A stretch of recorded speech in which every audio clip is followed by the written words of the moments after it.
Mumbai, March 2023. The stifling heat of the Indian afternoon contrasted with the cool breeze of the air conditioning in the small apartment where Priya Sharma and her younger sister, Anjali Sharma, lived. The two young women, aged 28 and 24 respectively, shared a modest two-room space in the Andheri neighborhood, working long hours in a textile factory to support the family they had left behind in their hometown of Jaipur. Priya had always been the more responsible of the two. Since their parents died in a traffic accident 5 years earlier, she had taken on the role of provider and protector. Anjali, on the other hand, was the dreamer, the one who spent her nights browsing social media, admiring the luxurious lives of influencers and celebrities, imagining a different destiny from the one reality offered her.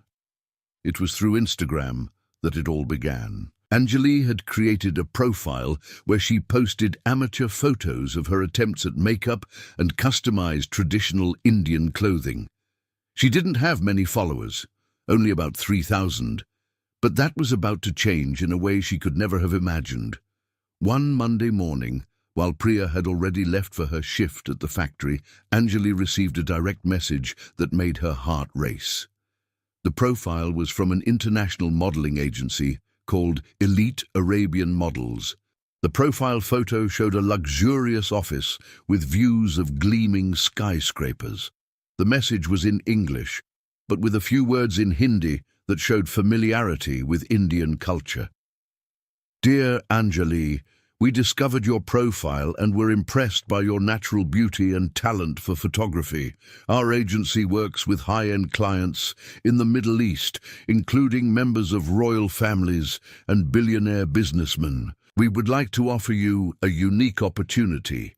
One of our most important clients, Sheikh Abdullah Al-Rashid, is organizing a cultural event at his mansion in Dubai and is looking for talented young women from India to participate as models and cultural representatives. The pay would be $50,000 for a week's work, with all expenses paid. Would you be interested? Anjali read and reread the message at least 10 times. $50,000. It was more money than she would earn in 5 years working at the factory.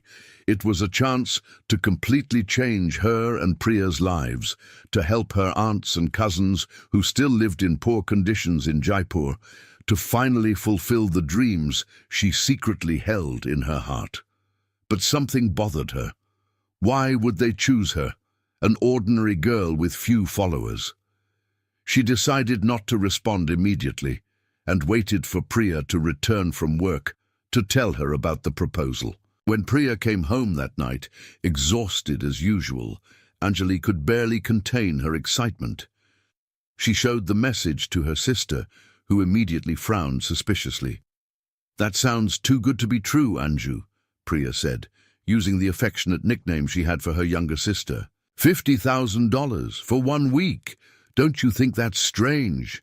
But look at their profile, Anjali insisted, showing the hundreds of glamorous photos of models at luxurious events, always with the hashtag Elite Arabian Models. They have almost 100,000 followers, and look at the comments. They're all girls thanking them for the opportunities they've been given. Priya carefully analyzed the profile. Indeed, it looked professional. There were photos of real events, well-known models, luxurious locations, but her protective older sister instincts kept warning her that something wasn't right. "Let's research this agency," Priya suggested, picking up her cell phone. They spent the next hour searching for information about elite Arabian models. They found a professional website, a few articles on Arab fashion blogs, and even mentions on social media from other girls who had allegedly worked with the agency. What they didn't know was that it had all been meticulously constructed. The website was new, created only 6 months earlier. The articles on blogs were paid publications on obscure websites, and the other girls in the comments were fake profiles, part of an elaborate network of deception. In the following weeks, communication with the agency intensified. A woman who identified herself as Layla Hassan, talent manager, began making video calls with Anjali. Layla was an elegant Arab woman, always well-dressed, speaking impeccable English with a British accent. She showed Anjali the office where she worked, actually a co-working space rented for a few hours, and even introduced other models who were supposedly working at the same event. Sheikh Abdullah is very special, Layla explained in one of the calls. He is an art collector and a great admirer of Indian culture.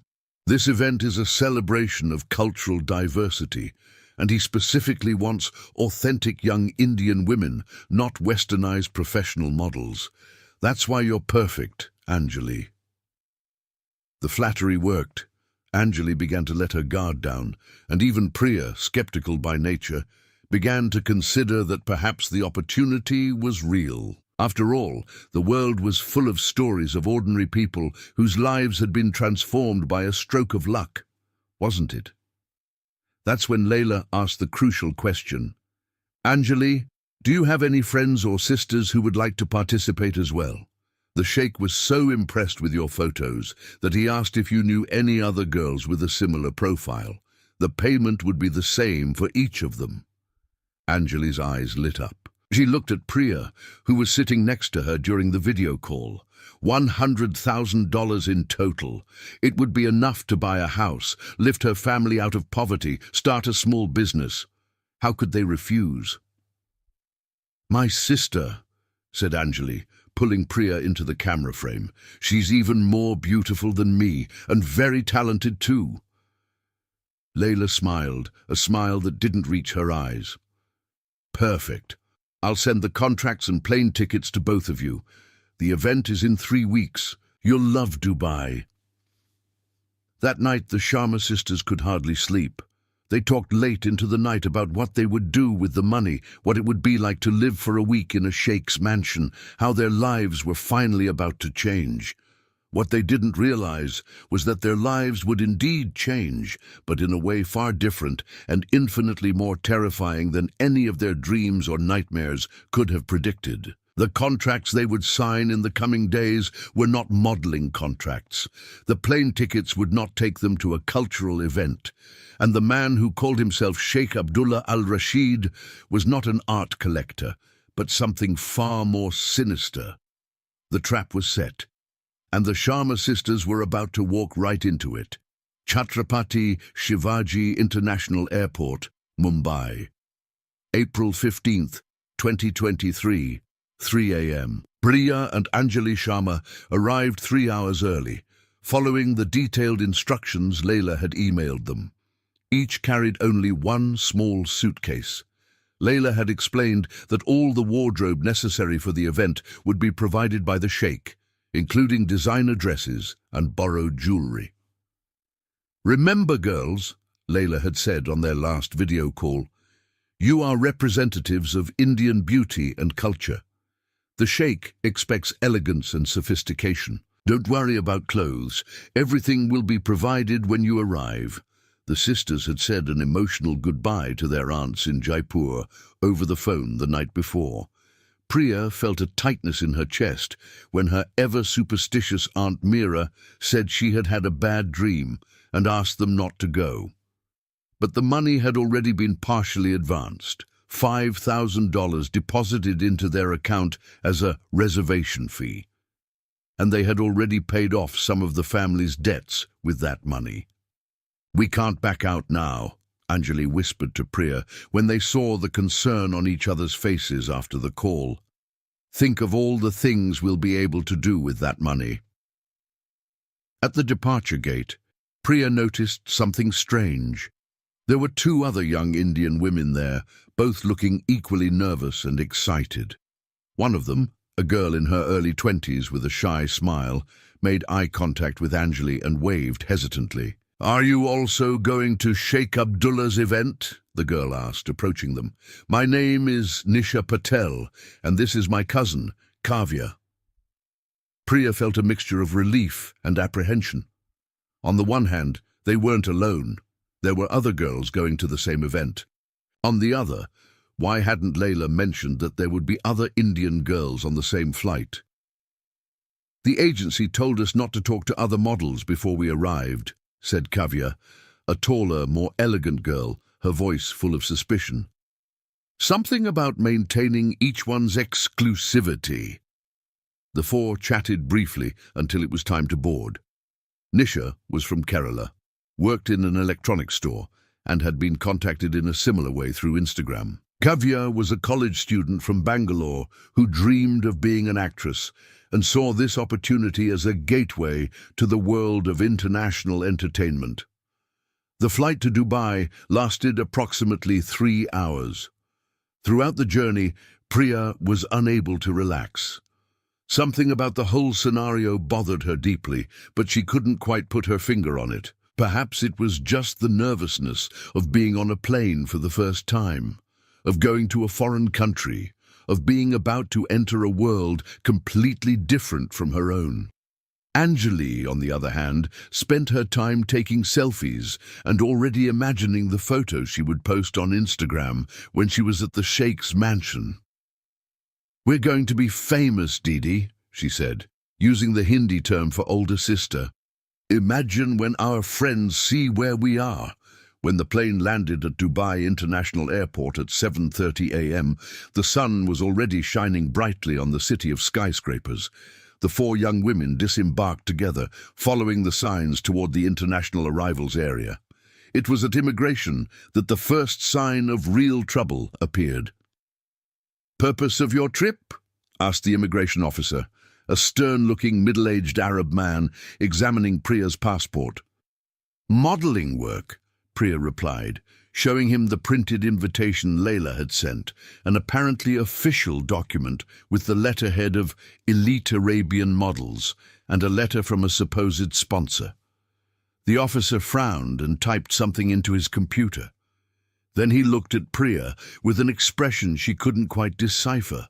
Was it pity, concern, or just the professional boredom of someone who saw thousands of passports a day? "Do you have a return ticket?" he asked. "Yes, in 7 days," Priya replied, showing him the confirmation on her cell phone. The officer stamped her passport and waved her through. The same procedure was repeated with Anjali, Nisha and Kavya. They were all cleared, but Priya noticed that the officer exchanged meaningful glances with another colleague nearby, as if silently communicating something. In the arrivals area, a man was holding a sign with the four girls' names on it.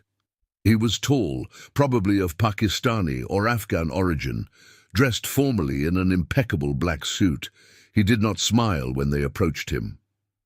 "Passports," he said simply, holding out his hand. "Excuse me." Priya hesitated. "Why do you need our passports?" "Standard procedure for sponsored visitors. They will be kept safe in the office and returned when you leave," said the man with a heavy accent that made his English almost incomprehensible. The four women looked at each other. It didn't seem right, but the man was already impatient and they didn't want to cause trouble right after arriving.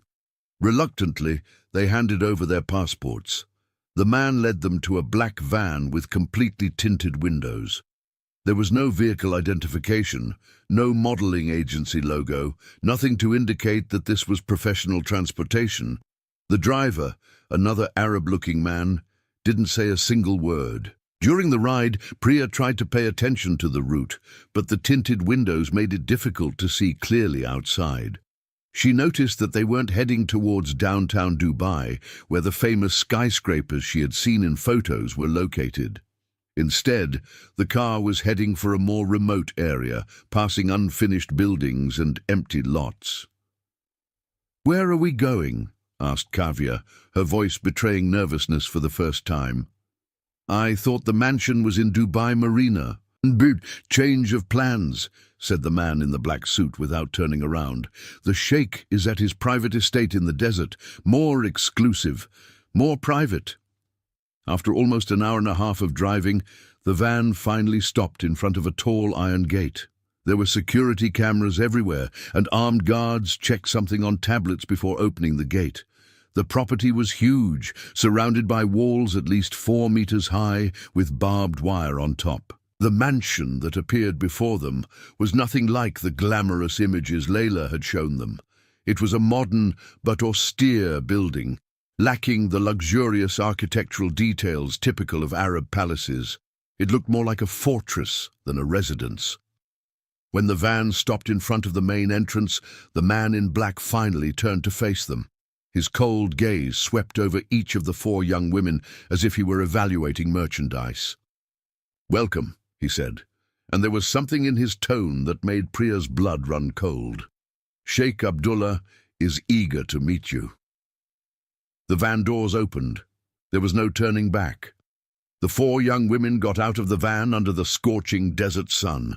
The heat was suffocating, completely different from the humid heat of Mumbai that Priya and Anjali were used to.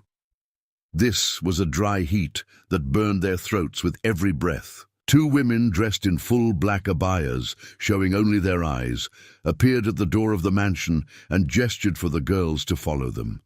They did not speak a single word. "Where is Layla?" Anjali asked, her voice sounding smaller and more frightened than she intended. "She said she would be here to welcome us." The man in black completely ignored the question. "You will be taken to your rooms. Take a shower. Rest. Someone will come for you later." The interior of the mansion was cold and impersonal. The hallways were long and white, lit by fluorescent lights that hummed softly. There were none of the luxurious decorations, Persian rugs, or crystal chandeliers Anjali had imagined. It looked more like a hospital or an institution than the residence of a billionaire sheikh. The women in black led each girl to a different room. When Priya realized that she and Anjali would be separated, she grabbed her younger sister's arm. "No," she said firmly, looking at the women. "We share a room. We're sisters." One of the women finally spoke in heavy, guttural English. "Each of you has your own room. Don't argue." Priya tried to protest, but the woman was already pushing Anjali gently but firmly toward another hallway. The last thing Priya saw was her younger sister's frightened face, looking back before disappearing around the corner. The room Priya was left in was Spartan. A single bed with white sheets, a small dresser, and attached bathroom. There was a window, but when Priya tried to open it, she realized it was locked. The bars on the outside were not decorative. They were solid steel, fastened with industrial bolts. She tried to open the bedroom door. It was also locked from the outside. Panic began to rise in her throat like bile. This wasn't a modeling job. This wasn't a cultural event. This was a prison. Priya ran to the door and began pounding on it. "Let me out! Anjali! Anjali!" Her voice echoed down the empty hallway, but no one answered. After 15 minutes of screaming and banging on the door until her hands hurt, Priya finally stopped, gasping and crying. She sat on the bed, hugging her knees to her chest, and tried to think rationally. There had to be an explanation. Maybe it was just a misunderstanding. Maybe the doors were locked automatically for security. Maybe the sound of a lock being opened made her jump out of bed. The door opened, and one of the women in black entered, carrying a tray with food and water. Priya tried to push past her, but another woman, much larger and stronger, blocked the exit. "Please," Priya begged. "Where is my sister? I need to see my sister." The woman placed the tray on the dresser and turned to leave. Before the door closed again, she said quietly, "Eat, pray. If you're lucky, maybe he'll be quick." The door slammed shut, and Priya heard the lock click back into place. The next few hours were the longest of Priya's life. She didn't touch the food. Her stomach was too upset. Instead, she explored every inch of the room, looking for some way to escape. The window was impossible. The door was too solid. The bathroom had no windows, just a small ventilation duct too narrow for a person to squeeze through. She tried to use her cell phone, but there was no signal. When she tried to connect to Wi-Fi, all the networks were password protected. She was completely isolated, At dusk, Priya heard screams. They were distant, muffled by the thick walls, but unmistakable. A female voice screaming in Hindi, "No! Please! No!" Priya recognized the voice immediately. It was Kavya. She banged on the door again with all her might, screaming until she was hoarse. "Leave her alone! What are you doing to her?" No one came. The screams eventually stopped, replaced by an even more terrifying silence. Hours later, it was night. Priya was sitting in the corner of the room, hugging her knees, when she heard the lock again. This time a different man entered. He was Arab, about 50 years old, wearing a traditional white thobe and a red and white guthra on his head. His eyes were cold and calculating. "Priya Sharma," he said her name as if savoring each syllable. "You are the oldest, the protector. I like that." "Who are you?" Priya asked, her voice trembling. "Where is Sheikh Abdullah?" The man smiled. "There is no Sheikh Abdullah. There is no cultural event. There is no modeling agency." He approached slowly, like a predator circling its prey. "But you already knew that, didn't you? Somewhere in the back of your mind. You always knew this was too good to be true." Priya stood up, pressing her back against the wall. "What do you want from us?" "That doesn't matter," he said. "What matters is that the four of you now belong to me. Your passports are locked in a safe. Your cell phones will soon be confiscated. You are 40 kilometers from the nearest town, surrounded by desert. Even if you managed to leave, where would you go?" "People will look for us," Priya said, trying to sound brave. "Our family knows where we are." The man laughed, a cold, cruel sound. "Your family knows you went to Dubai to work at an event. When you don't return, they'll receive a message from your phone saying you've decided to stay longer. Then another message saying you're traveling around the Middle East. And then silence. You won't be the first to disappear like this. And you won't be the last." Priya felt her legs buckle. "Please," she whispered. "Please don't hurt my sister. She's just a child. Do whatever you want with me, but leave Anjali alone." The man tilted his head, studying her. "How noble, but you don't decide anything here." He turned to leave, but paused at the door. "Tomorrow night there will be a dinner party. 4 very important guests will be coming, very wealthy men who have paid a lot of money for special entertainment.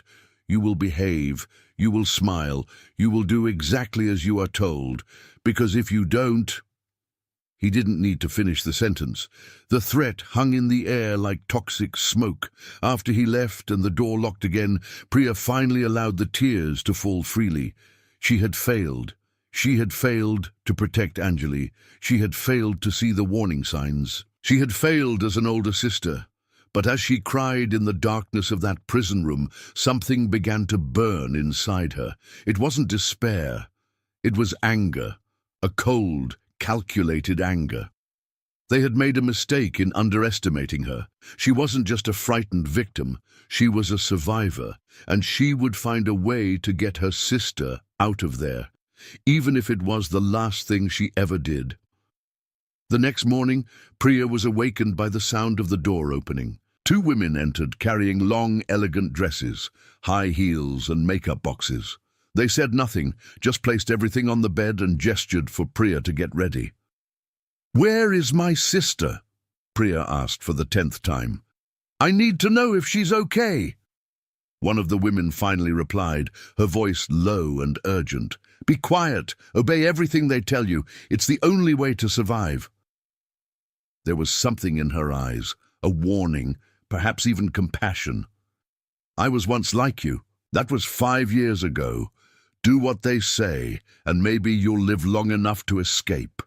Before Priya could respond, the woman had already left, leaving her alone with the clothes and the weight of that terrible revelation. At 7 o'clock in the evening, all 4 girls were gathered together for the first time since their arrival. The meeting took place in a large, opulent hall, the first truly luxurious room Priya had seen on the property. There was a long table set for 8, with silver cutlery, expensive crystal and scented candles. Anjali rushed to Priya as soon as she saw her, hugging her older sister with desperate force. She was shaking. "Didi, I'm so scared. What's going to happen to us?" Priya cupped her sister's face in her hands, forcing herself to appear stronger than she felt.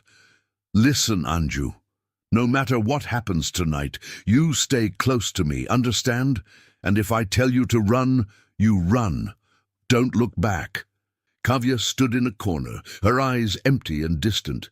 There was a purple bruise on her left arm. Nisha cried silently, her hands shaking as she tried to fix her hair. The man in the white thobe entered, accompanied by 4 other men. They were all Arabs, all middle-aged or older, all dressed in expensive traditional clothing. They spoke in Arabic, laughing loudly, their eyes scanning the young women as if they were pieces on display. "Sit down," the man ordered, pointing to the chairs next to each guest. Priya was seated next to a fat man with a grey beard who smelled of strong perfume and cigarettes. Anjali was seated across the table from her, next to a younger man, perhaps in his 40s, whose eyes gleamed with a cruelty that made Priya's stomach churn. Dinner began. Elaborate dishes of Arabic food were served by silent servants. The men ate and drank, talking among themselves in Arabic, occasionally asking the girls questions in broken English. "How old are you?" the man next to Priya asked, placing his hand on her thigh under the table. Priya stiffened, but forced herself not to react violently.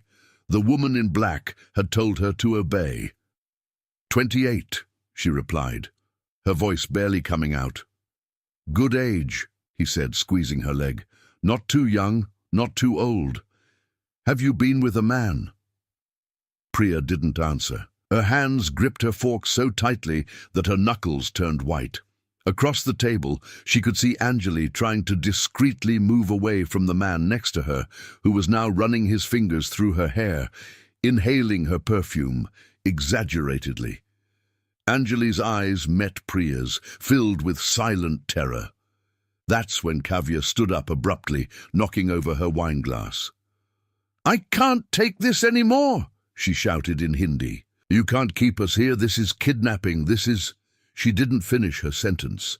The man in the white thobe, apparently the leader, calmly stood up, walked over to her, and slapped her hard across the face. The sound echoed through the room. Kavya fell back into her chair, clutching her face, blood dripping from her split lip. "Anyone else want to argue?" he asked calmly, looking at the other 3. No one moved. "Good. Continue eating."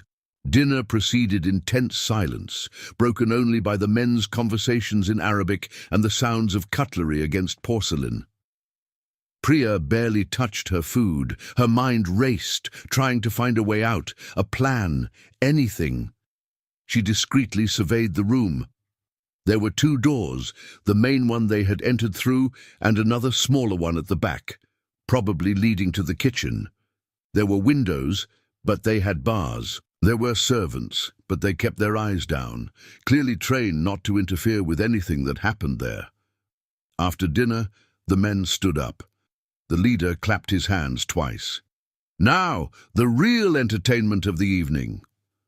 The 4 girls were taken back to their rooms, but this time accompanied by the men who had dined beside them. The hallway split in 4 different directions. Priya saw Anjali being pushed to one side, Nisha to another. "No!" Priya screamed, trying to run toward her sister. "Leave her alone. I'll do whatever you want, but don't touch her." 2 guards held her, their hands like iron claws on her arms. She saw Anjali looking back, screaming her name before disappearing around the corner. The fat man who had sat next to Priya during dinner smiled. "Don't worry. Soon you'll be too busy to think about your sister." He pushed her into a different room from the previous one. This one had a larger, more luxurious bed and softer lighting. There was champagne in an ice bucket beside the bed. The setting would have been romantic in any other context. Here, it was obscene. The door closed behind them with a final click. The man began to remove his thobe, revealing a white shirt underneath.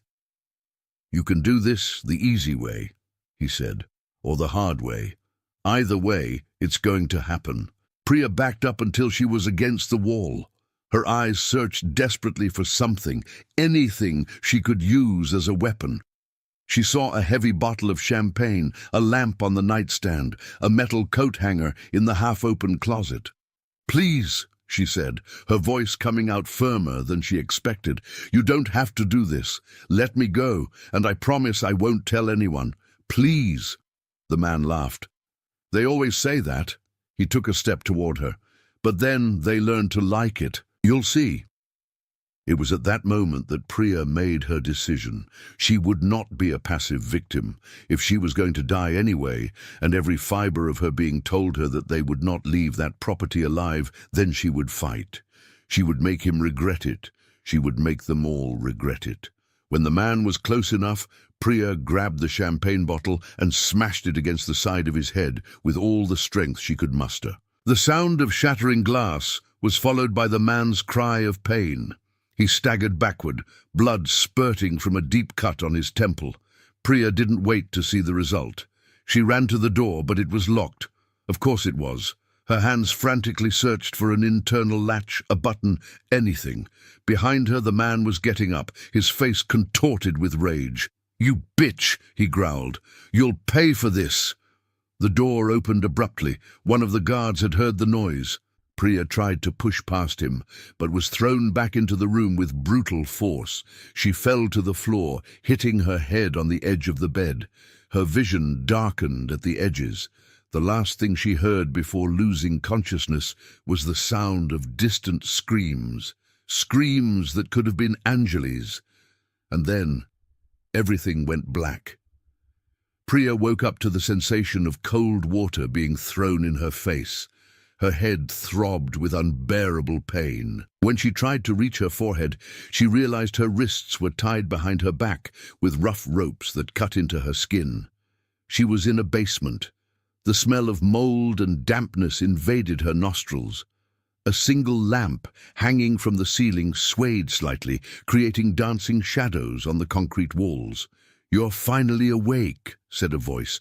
It was the leader, the man in the white thobe, but now there was blood on his clothes. Not his own. "You caused a lot of trouble last night, Priya." The memory came back like a punch in the stomach. The champagne bottle, the blood, the attempt to escape. "Where's my sister?" she asked, her voice hoarse. What did you do to Anjali?" Next to the leader stood the fat man she had attacked.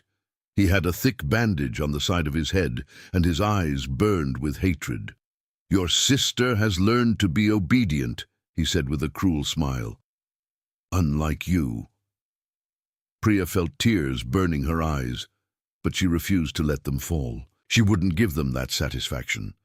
"Where are the others?" she asked. The leader gestured, and 2 guards entered, dragging 3 figures, Anjali, Nisha, and Kavya. All were bound, all in torn and stained clothes, all with empty stares of deep trauma. When Anjali saw Priya, something returned to her eyes. "Didi," she cried. "Didi, I'm sorry. I should have listened to you. You were right." "It's not your fault, Anju," Priya said, her voice breaking. "None of this is your fault." The 4 of them were forced to kneel side by side on the cold basement floor. The leader walked slowly in front of them, like a general inspecting troops. "You cost my clients a lot of money," he said calmly. "The evening was ruined. Very powerful men left dissatisfied. This is unacceptable." "Then let us go," Kavya said, her voice barely above a whisper. "Please, we won't tell anyone. We'll disappear. You'll never hear from us again." The leader laughed, a cold, humorless sound. "That's right. We'll never hear from you again." He gave a signal, and the guards pulled the 4 girls to their feet, pushing them toward a metal door at the back of the basement. The door opened onto an outdoor area at the back of the property. It was still early morning, the sky just beginning to lighten on the horizon. The desert air was freezing. There was a high concrete wall, and in front of it, 4 holes already dug in the sand. Priya felt her knees buckle when she understood what she was seeing. They weren't just holes, they were graves. "No!" Nisha began to cry hysterically. "Please, no, I have a sick mother. She needs me. Please!" "Someone will look for us," Kavya shouted. "The authorities will find out. You can't just kill 4 women and think you'll get away with it." The leader approached her and grabbed her face tightly. "Silly girl. Do you think you're the first? There are dozens of girls buried in this desert. Indians, Filipinas, Ethiopians, they all came with dreams of a better life. They're all down here now." He pushed her away. "And yes, we get away with it. We always get away with it." Priya looked at Anjali, who was shaking violently beside her. At that moment, all the words she wanted to say, all the apologies, all the declarations of love, all the regrets piled up in her throat. "Anju, look at me," Priya said softly. Anjali turned her tear-streaked face toward her sister. "I love you. I've always loved you, and no matter what happens now, we'll be together, okay? Mum and Dad are waiting for us. Don't be afraid." Anjali sobbed, pressing her forehead against Priya's. "I love you too, Didi." The guards brutally separated them, forcing each girl to kneel beside a grave. Priya was placed at the head, followed by Kavya, Nisha, and finally Anjali. 4 men emerged from the darkness, each holding a gun.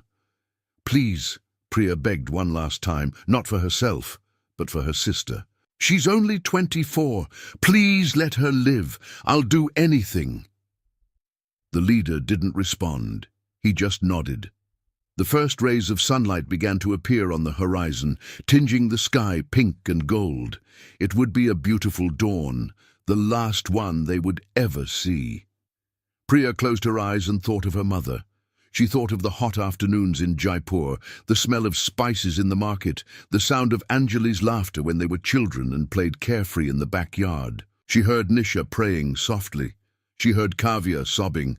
She heard Anjali calling for her. "Didi, Didi, I'm scared. I'm here, Anju. I'm right here." The sound of gunshots echoed across the empty desert. 4 bodies fell into the prepared graves. And before the sun was fully up, sand was already being thrown over them, erasing any evidence that the Sharma sisters, Nisha Patel and Kavya Reddy, had ever existed. The desert would keep another secret. 4 more lives cut short. 4 more families who would never know the truth. In India, weeks later, the messages would start to arrive. "We are fine. Traveling.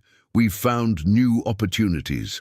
The families would believe them for a while, then they would start to worry. Eventually, they would file reports. But without bodies, without evidence, without international jurisdiction, the cases would stall, be shelved, forgotten. Just 4 more names in a growing statistic of missing women in the Middle East. Just 4 more dreams turned into nightmares. The mansion remained silent, the men washed away the blood, the servants returned to work, and somewhere in Dubai, Layla Hassan, or whatever her real name was already searching for new victims on social media, preparing new messages, building new dreams that would become deadly traps. The cycle would continue, because evil, when not stopped, always continues. Aunt Meera Sharma sat every day on the porch of the small house in Jaipur, holding her cell phone in her trembling hands, waiting for a call that would never come. Priya's last messages had arrived 5 months ago. Short, cold messages, unlike the warm way her niece used to write. "We're fine. We've decided to stay longer. New opportunities. Don't worry about us. Everything is perfect. My phone number is going to change. I'll send you the new number soon." After that, silence. The number was out of service. The social media profiles stopped being updated. And despite promises to send money, nothing else arrived in the family's account. Meera had gone to the police 3 times. The first time, they told her she had to wait. The second time, they said the girls had probably decided to start a new life abroad. The third time, a tired police officer was more direct. "Mom, how many young women do you think disappear every year looking for work abroad? No bodies, no evidence, no case." She had tried to contact elite Arabian models. The website was down. The Instagram profile had been deleted. Layla Hassan, who appeared in the videos Anjali had shown, had simply disappeared from the internet, as if she had never existed. Mumbai, India. Same period, Nisha's cousin, who had been left in charge of caring for the girl's sick mother, looked at the framed photo on the wall.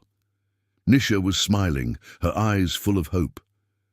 Her mother had died 2 months ago, calling her daughter's name until her last breath. Nisha never knew. Nisha never came back to say goodbye. The family had sold everything they owned to hire a private investigator. He discovered that Nisha had boarded a flight to Dubai. After that, nothing. Airport cameras showed her leaving with 3 other girls and a man in a black suit. After that, they simply disappeared. The investigator was honest. This happens a lot. Girls are lured with promises of work. When they arrive, their passports are confiscated. Some end up in forced prostitution. Others disappear completely. Bangalore, India. Kavya's family apartment. Kavya's father, a retired university professor, had turned the search for his daughter into an obsession. His office was covered with maps of Dubai, printouts of conversations Kavya had had with the agency, lists of phone numbers for the Indian embassy. He had flown to Dubai himself, spending his life savings.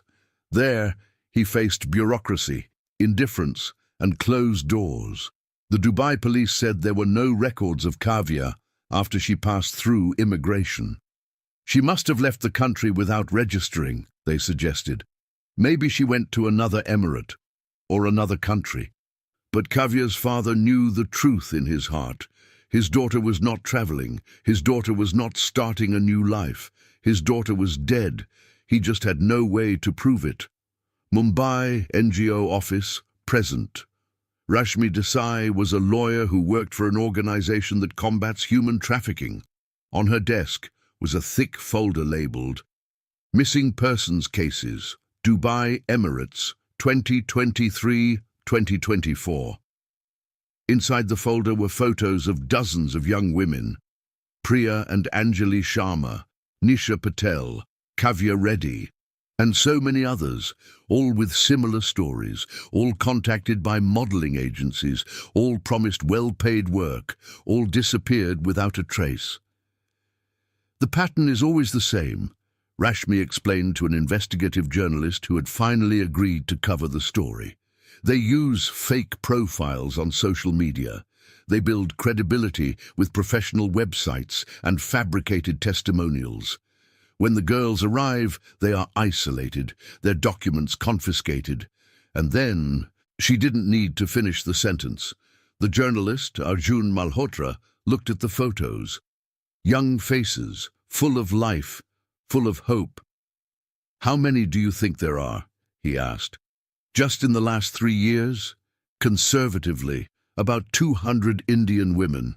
But if we count Filipinas, Ethiopians, Nepalese, easily over 1,000.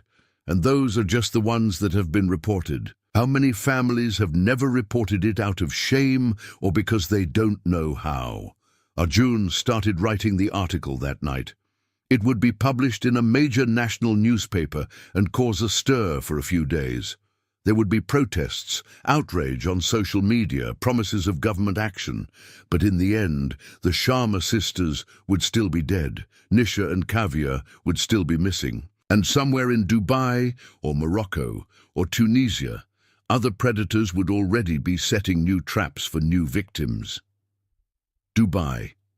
Desert property. Same night. The woman in the black abaya swept the marble floor of the mansion. She had been brought from Manila 5 years ago with promises of work as a maid. Now she was a prisoner, living only because she was useful, obedient, invisible. She thought of the 4 Indian girls from 6 months ago. She thought of how she had tried to warn them. She thought about how their screams had echoed through the hallways that terrible night. She thought about the holes in the desert she had seen while cleaning the back windows. And she thought about her own daughter, who was the same age as the youngest of the Indian girls, waiting for her in Manila, believing the lies that were sent through the confiscated phone. Mommy is fine. Mommy will be back soon. Lies to cover up lies. Lives destroyed to satisfy greed and cruelty. She finished sweeping, turned off the lights, and returned to the small room where she slept, locked up every night. Tomorrow would be another identical day, and in a few months, perhaps new girls would arrive, new victims with new dreams that would turn into nightmares. The cycle never ended, because as long as there is poverty, there will be despair. As long as there is despair, there will be dreams. And as long as there are dreams, there will be those who turn them into deadly traps.